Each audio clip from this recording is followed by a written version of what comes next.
Think of a world where all forms of speech, humour or behaviour that might possibly upset or offend somebody somewhere are banned, and you've just imagined a world run by radical feminists. And this is not a story out of The Onion, this is not a hoax, this is an actual real story. The NUS Women's Campaign Conference, a conference for feminist university students in the United Kingdom, has encouraged its attendees not to clap and instead use feminist jazz hands because clapping may be triggering anxiety among delegates. The Oxford University Women's Campaign tweeted, "Please can we ask people to stop clapping but do feminist jazz hands? It's triggering some people's anxiety. Thank you." And then this feminist organisation actually responded by saying that they would encourage attendees to stop clapping because it would trigger anxiety among some of these delegates. So we've gone from the suffragettes, Emily Davison, throwing herself under a horse to protest in favour of genuine women's rights issues, to early feminists chaining themselves to railings and being arrested, to third wave feminists now discouraging the act of clapping because it could trigger anxiety. So again we see the twin obsession of third wave feminism, keeping women in a permanent state of victimhood while classifying mundane and typical behaviour or speech as a form of discrimination. And then we have a top doctor in the United Kingdom today saying that mocking the obese should be illegal and that making fun of fat people should be on a par with racism. But of course it's okay to make fun of people who smoke. Smoker shaming is perfectly acceptable, despite the fact that obesity costs the NHS in the United Kingdom far more, almost 10 times more than smoking related diseases. But just because someone's feelings somewhere may be hurt, someone may be upset, that now makes it acceptable to enforce totalitarian political correctness and use the force of the state to put people in cages for making fun of obesity. But then of course after this jazz hands clapping controversy went viral on Twitter, we had the typical white knights come out and support this ludicrousness and defend these feminists against the volley of satire that was being directed towards them.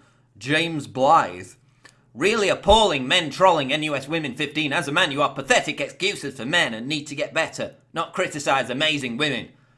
Yeah, James, you're still not going to get laid. But look at this. Okay, so you've got, in Saudi Arabia, female drivers being treated as terrorists.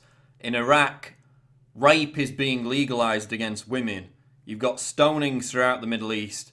You've got the problem of female genital mutilation throughout the Middle East and Africa. But what are these feminists talking about at this major conference? They're talking about white gay men appropriating the mannerisms of black women. Look at this. This is one of the motions introduced at the conference.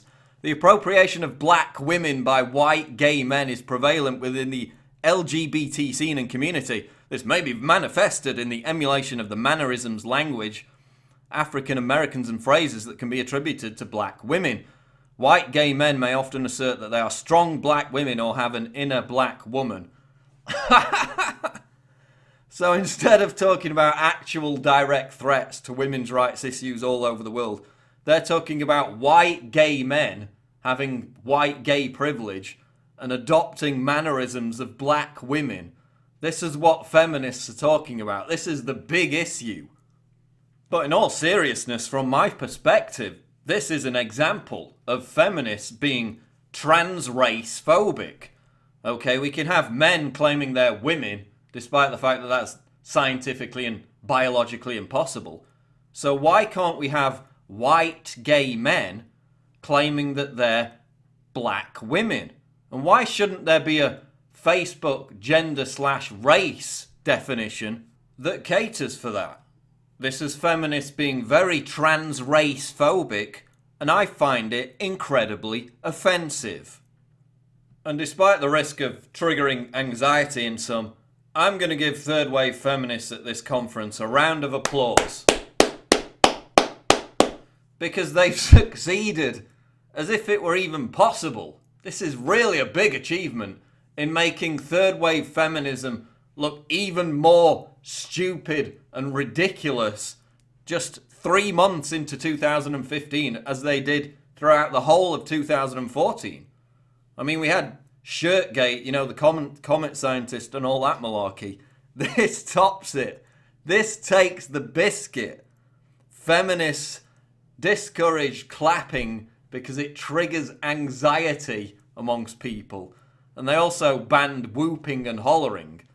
So again, this just exemplifies the fact that feminists, third wave feminists, are discrediting genuine women's rights issues by taking up all these ridiculous social justice warrior victimization causes. While again illustrating how they're complete control freaks who have no interest in equality and instead are obsessed with regulating behaviour and free speech. I'll leave you with some of the tweets in response to this. I'm Paul Joseph Watson for Infowars.com.